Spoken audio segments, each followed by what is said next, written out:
Welcome to English Lecture Notes. Today we will discuss A Doll's House, written by Henrik Ibsen. We decided to do it as a series. So in today's session we will discuss the summary of Act 1, Part 1. It will be a detailed discussion. Hope it will be great help for all kinds of students.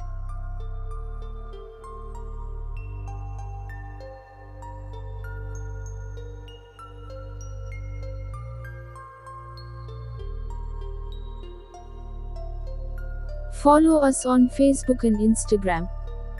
And do subscribe our YouTube and Telegram channels. Now let's start our discussion. A Doll's House is a 3-act play, written by Norwegian playwright Henrik Ibsen. The play is set in a Norwegian town, circa in 1879. Act 1 of A Doll's House takes place in the living room of the Helmer family. They lives in Norway during the Christmas season in the 1800s. Torvald Helmer is a lawyer who is married to Nora. They have 3 small children. They live in a big house with assistants, such as a nurse, Annie Marie, and a housemaid. It is Christmas Eve. Nora Helmer enters the house with packages and a Christmas tree. She pays the porter double what she owes him, and eats some macaroons. The transaction between Nora and the porter that opens A Doll's House immediately puts the spotlight on money. Though Nora owes the porter 50 ore, she gives him twice that amount. Do you know what is ore? Ore is a Norwegian unit of currency. Her husband, Torvald Helmer, comes out of his study and addresses Nora with tenderness and authority, calling her his skylark and his squirrel. At that time Nora tells Torvald that she wants to show him what she has bought, and Torvald teases her for being a spendthrift. Nora replies that she and Torvald can afford to be extravagant, since Torvald's new position at the bank means he will earn a large salary. Torvald replies that he will not take over that position until after the new year begins. When Nora argues that they can spend on credit until Torvald is paid, Torvald scolds her, reminding her that if something were to happen to make them unable to pay off their loan, they would be in trouble. He concludes by saying that he hates debts because a home that depends on loans and debts is not beautiful because it is not free. Nora finally acquiesces and says, "Everything as you wish." Witnessing Nora's pouty disappointment, Torvald tries to cheer up his wife by offering her money to spend for Christmas. Nora becomes enthusiastic again and thanks him profusely. She then shows him all the gifts she has purchased for their children. Torvald asks Nora what she would like for Christmas, and at first, Nora replies that she doesn't need a gift. It becomes apparent that she is hesitant to tell Torvald what she wants, and finally she says that she would just like some money, so that she can pick out the perfect thing and buy it herself. Torvald again accuses Nora of being wasteful, arguing that wastefulness with money runs in her family and that she inherited the trait from her father. But, he says, he loves his lovely little singing bird just the way she is, and he wouldn't want her to change.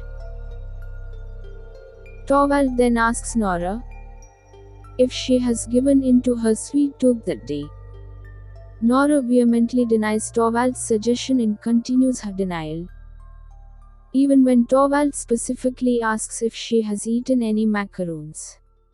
Torvald finally abandons his questions, respecting her word.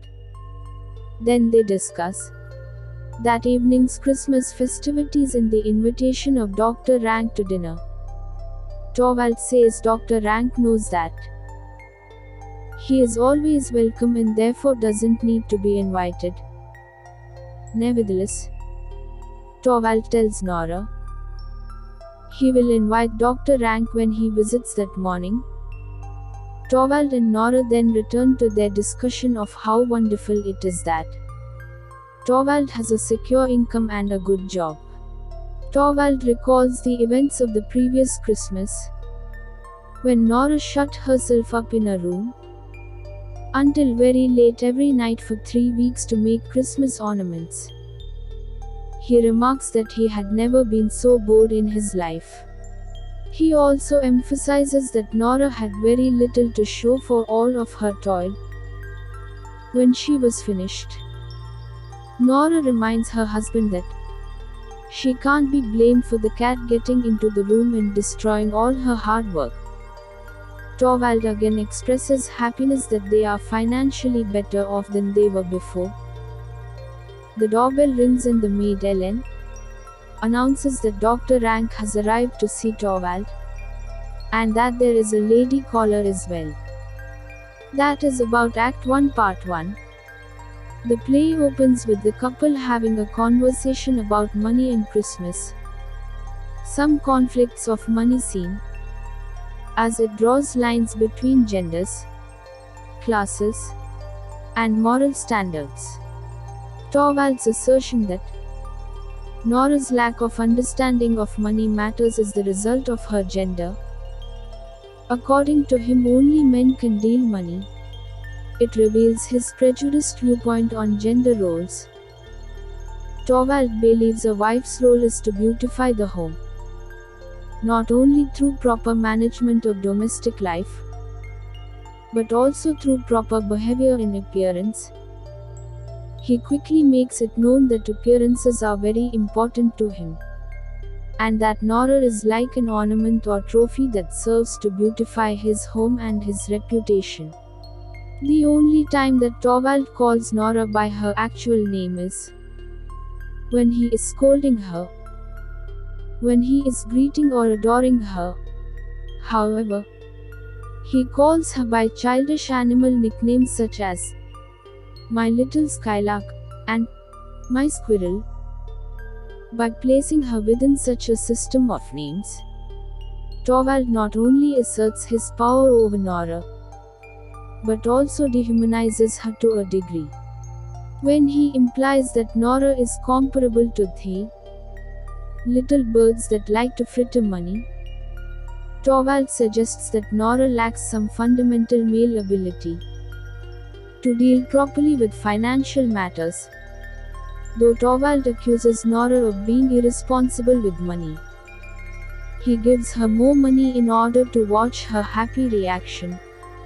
This act shows that Torvald amuses himself by manipulating his wife's feelings. Nora is like Torvald's doll, she decorates his home and pleases him by being a dependent figure with whose emotions he can toy. We can also see Torvald plays the role of Nora's second father. Ibsen sets up the first part of the play itself by introducing the central topic, that is Nora's character. Another thing is that Torvald is not entirely wrong in labeling her a spendthrift from an early age. She projects the attitude that money is the key to happiness. In the first act, the setting was important. To note that the whole play takes place in one room and that until the last act. As we move next part of the play, we will understand she is literally trapped in domestic comfort.